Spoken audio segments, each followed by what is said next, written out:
എന്താ അറിയോ, നല്ല മഴയാണ്. അപ്പോൾ ഒന്ന് ചൂട് ചോറിൻ്റെ കൂടെ നല്ലൊരു അടിപൊളി ചമ്മന്തിയാണ് ഇന്ന് ഉണ്ടാക്കുന്നത്. എന്താ പറയുക, തക്കാളി ചമ്മന്തി അതാണ് ഉണ്ടാക്കുന്നത്. ഈ തക്കാളി വെച്ചിട്ടാണ് ചമ്മന്തി ഉണ്ടാക്കുന്നത് കേട്ടോ. തക്കാളി ഇല്ലേ, ഇതെങ്ങനെ കട്ട് ചെയ്ത് എടുക്കണം കേട്ടോ.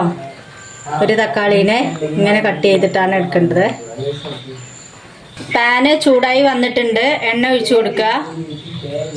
കുറച്ച് കൂടുതൽ എണ്ണ ഒഴിച്ചു കൊടുക്കണം കേട്ടോ, കാരണം എണ്ണയിലാണ് തക്കാളി വേവിച്ചെടുക്കേണ്ടത്. എണ്ണ ചൂടായി വന്നിട്ടുണ്ട് കേട്ടോ. അപ്പൊ തക്കാളി ഇട്ട് കൊടുക്കുക. എണ്ണയിൽ വേണം വേവിച്ചെടുക്കാനേ.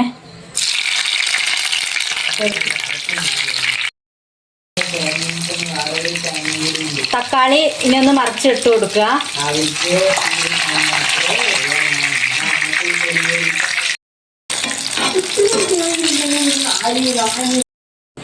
ഇപ്പൊ തക്കാളിയുടെ തൊലി എടുക്കണം കേട്ടോ. ഇതാണ്ട വിട്ട് നിക്കണ്ടേ.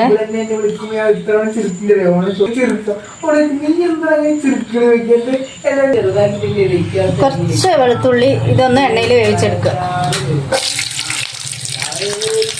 എന്താ തക്കാളി തൊലി കളഞ്ഞിട്ട് വെച്ചിട്ടുണ്ട് കേട്ടോ. ഇനി ഇതില് വേവിച്ച് എടുത്ത വെളുത്തുള്ളി ഇട്ട് കൊടുക്കുക. എന്നിട്ട് എന്താ ഈ കുഞ്ഞ് ആട്ടുകല്ല് കുഴവേണ്, ഇതും കൊണ്ട് നന്നായിട്ടൊന്ന് ഉടച്ചു കൊടുക്കുക.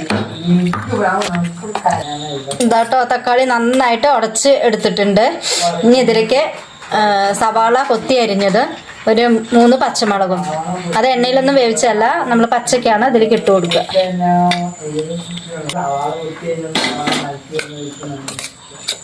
ഒരു സ്പൂണ് മുളക് പൊടി ഇട്ട് കൊടുക്കുക.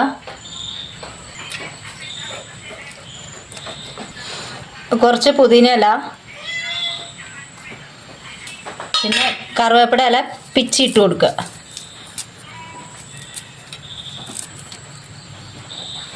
ആവശ്യത്തിന് ഉപ്പ്, കുറച്ച് വിനാഗിരി ഒഴിച്ചു കൊടുക്കുക.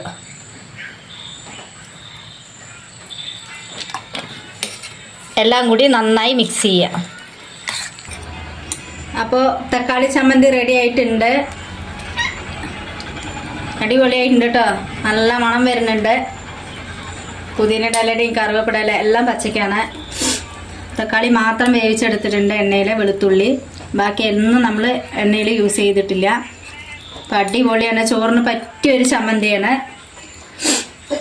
ടേസ്റ്റ് ചെയ്ത് ഞാൻ നോക്കി, നല്ല അടിപൊളിയാണ്. നല്ല ചൂട് ചോറിൻ്റെ കൂടെ അടിപൊളി ഈ ചമ്മന്തിയായിട്ട് ഉപയോഗിച്ച് കഴിച്ചാൽ ഇനിയും ചോറ് 2ാം പ്രാവശ്യം കൂടി നമ്മൾ മേടിച്ച് കഴിക്കും. അപ്പോൾ അടിപൊളി ചമ്മന്തിയാണ്. എല്ലാവരും ഇതൊന്നും ഉണ്ടാക്കി നോക്കുക, ടേസ്റ്റ് ചെയ്ത് നോക്കുക, അഭിപ്രായം പറയുക.